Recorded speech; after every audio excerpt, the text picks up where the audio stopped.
Hello and welcome to another update video about Ethereum. The Ether chart has dipped quite directly into the support region here. The support region hasn't changed at all and it's completely unchanged. We still have two more support levels here that we can look at. For the last few days, or actually last couple of weeks, I've been highlighting that the 38.2 retracement level is the ideal target for a wave 4. And that's at $3,210, plus minus a few dollars depending on your exchange.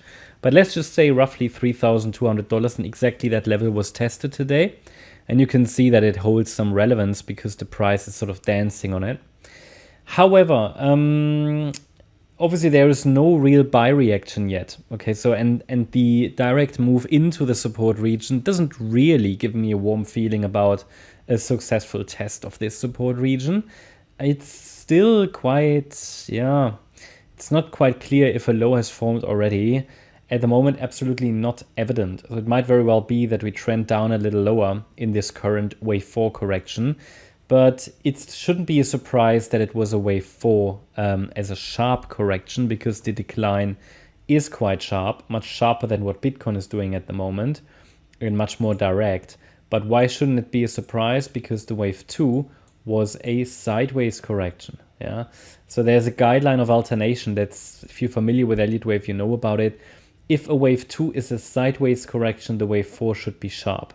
It's regularly the case. Still though, there needs to be some sort of proportion between a wave 2 and a wave 4. I mean, this looks quite good, but the wave 4 could definitely still stretch out a little further, could stretch out a bit. So we're going to talk about that, but this is a great example of the guideline of alternation. Now, a guideline is not a rule, so it might very well be that what we see currently on the Ether chart, well, it could just be the beginning of a triangle, absolutely. I mean, see, that's stuff that we don't know yet. It is possible that this is only the A wave of the wave 4. This is the B wave of the wave 4. And then we get the wave C. That would be an extended wave 4 correction, and the wave 4 would be down here. But it's also possible that we get another wave D and the wave E, and then we have actually a triangle and the wave 4 will finish here. And in all cases, we should see further upside, but only if the 2,977 critical support level is not violated and is not broken.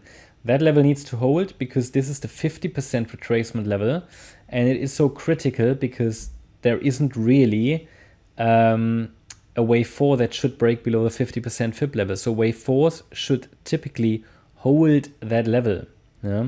That's what we want to see. Wave 4s should hold the 50%, shouldn't break below that level at all. Very, very important. So therefore, I'm very open to the idea that we could form some kind of a low here because we've reached the ideal target for a wave 4. However, I'd like to see a very impulsive direct move to the upside to suggest that all of wave 4 is over.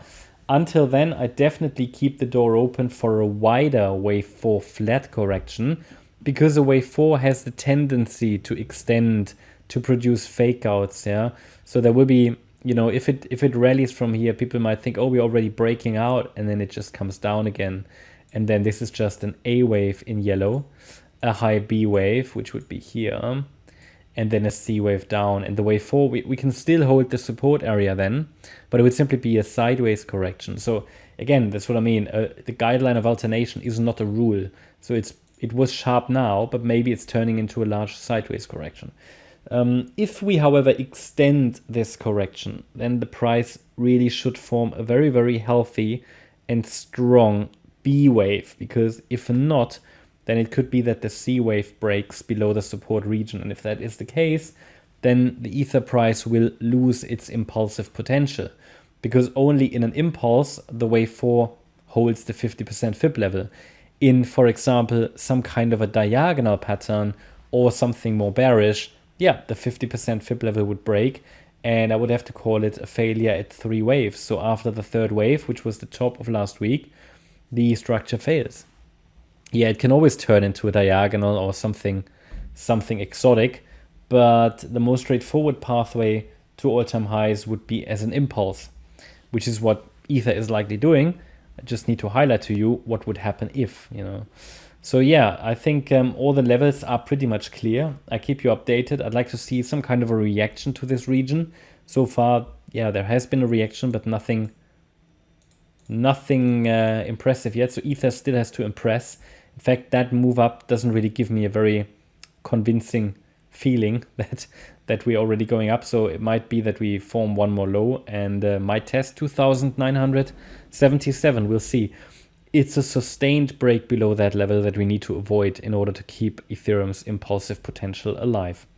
That's my update about Ether. Hope you liked the update. If you did, please hit the like button, leave a comment and subscribe. And if you really like the content, then please check out the channel membership. Also, make sure that you follow us on Instagram and Twitter for additional content. Thanks a lot for watching. Bye-bye.